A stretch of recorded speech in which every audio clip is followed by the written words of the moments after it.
Nah, tadi sudah dibacakan yang pertama eksepsi dari Pak Haji Munarman secara pribadi. Alhamdulillah tadi sudah dibacakan.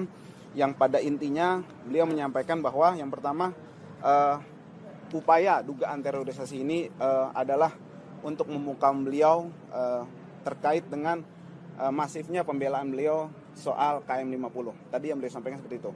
Kemudian alasan untuk membungkam beliau terkait dengan nanti 2024 karena dianggap dapat mengganggu strategi pihak-pihak yang memang berkepentingan. Kemudian yang ketiga, untuk membungkam suara kritis umat Islam terhadap dugaan kezaliman yang diduga makin masif kepada umat Islam. Lalu kemudian disampaikan juga oleh Pak Haji Munarman bahwa terkait dengan post factum setelah 2014 itu dapat dilihat bahwa beliau Panglima Aksi 212 yang dihadiri oleh berbagai kalangan termasuk pejabat negara. Artinya banyak pejabat hadir gitu kan. Setelah itu juga kalau memang beliau ya memang bermental atau terindikasi terkait dengan terorisme, sudah selesai kan semua waktu itu. Dan waktu itu 2016 sampai 2020 banyak kepentingan beliau bertemu dengan pejabat-pejabat. Artinya aman-aman saja mereka. Itu tadi disampaikan oleh beliau. Kemudian itu post waktunya ya.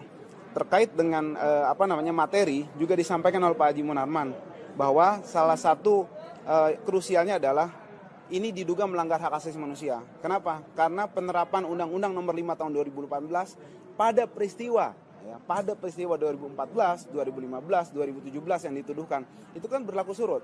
Padahal kan tidak boleh seperti itu. Nah, seperti itu. Jadi ada undang-undang nomor juga yang selanjutnya saya sampaikan. Ada undang-undang nomor 5 tahun 2018 ya. Itu mengatur mengenai unsur-unsur pasal 14-15 yang dituduhkan Pak Haji Munarman ini.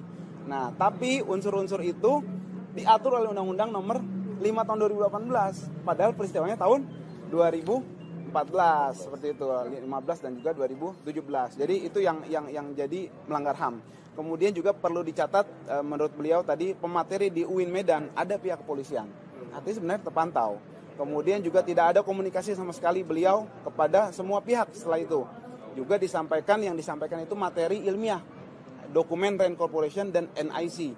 Nah, kemudian juga acara baiat di UIN itu 2014. Padahal tindak pidana terkait dengan ISIS itu ya diatur mengenai hal tersebut dinyatakan terlarang tahun 2015. Artinya berlaku surut. Kalau dari kita tim kuasa hukum kita masih proses. Nanti dua-duanya kita akan kirim ke media. Beliau sedih karena kezaliman ini luar biasa. Bahkan tadi beliau sempat mengatakan bahwa kenapa nggak sekalian aja beliau dituduh yang terlibat dalam pembunuhan Fir'aun. Kenapa nggak sekalian juga beliau terlibat di dugaan-dugaan membuat keringnya laut mati segala macam itu. Nanti sekalian gitu. Menangis ya gitu ya Pak. Iya, beliau sedih kok sebegitunya gitu kan untuk membungkam beliau gitu. Itu yang kalau selevel beliau aja seperti itu, gimana yang lainnya? Itu bentuk kesedihan beliau terhadap penegakan hukum yang sangat jauh dari nilai keadilan, terutama terhadap beliau. Itu maksudnya. Cukup emosional gitu ya. Artinya emosional. Kalau yang lainnya beliau tetap struggle. Enggak. Tidak. Ya. Prosedur. Iya, terisak karena sedih karena penegakan hukum yang seperti ini. Ya. Kalau prosedur penangkapan itu seperti apa, Bang Ajis? Iya, prosedur penangkapan tadi disampaikan sedikit sama Pak Haji Munarman, itu tidak sesuai dengan KUHP dan tidak sesuai dengan norma-norma hukum serta melanggar HAM. Tapi tadi nanti kita akan stressing di pihak kuasa hukum. Pak Munarman lebih ke personal tadi seperti itu. Apa ada gugatan ke Komnas HAM, Bang Ajis? Tidak bahas itu. Nanti terkait baiat di UIN Jakarta, UIN Ciputat maksudnya, beliau tidak membantah kayak gitu baiat terhadap. Jadi gini, bukan masalah baiat, beliau di situ pemateri.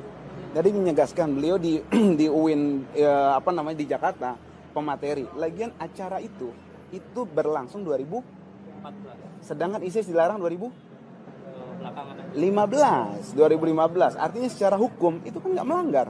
Secara hukumnya, kita bicara hukum bukan emosional. Dan faktanya beliau di situ mengisi materi. Dan beliau itu mengisi maksudnya adalah bahaya perkembangan ISIS. Artinya hati-hati ini. Makanya dokumen yang dikeluarkan Rand Corporation, NIC, National Intelligence Central seperti itu kan. Nah, itu yang memang publish oleh beliau gitu kan. Disampaikan hati-hati loh. Ada upaya-upaya membuat buruk umat Islam, terminologi dalam Islam terkait dengan terorisme ini. Makanya dokumen yang dikeluarkan itu Rain Corporation, kita siapkan bukunya kok seperti itu. Beliau memperingatkan bahaya jangan sampai nanti ini ISIS ini adalah untuk memperburuk citra Islam seperti Jadi itu. bukan sebaliknya seperti yang dituduhkan. Tidak, kalau begitu sekarang gini sederhananya yang disampaikan materinya tentang Rain Corporation, dokumen dari Zionis terkait dengan upaya-upaya untuk mendiskreditkan ajaran Islam kan, dengan terminologi Islam, jihad segala macam. Dokumennya Rain Corporation, bukan dokumen tarbiyah jihad, bukan.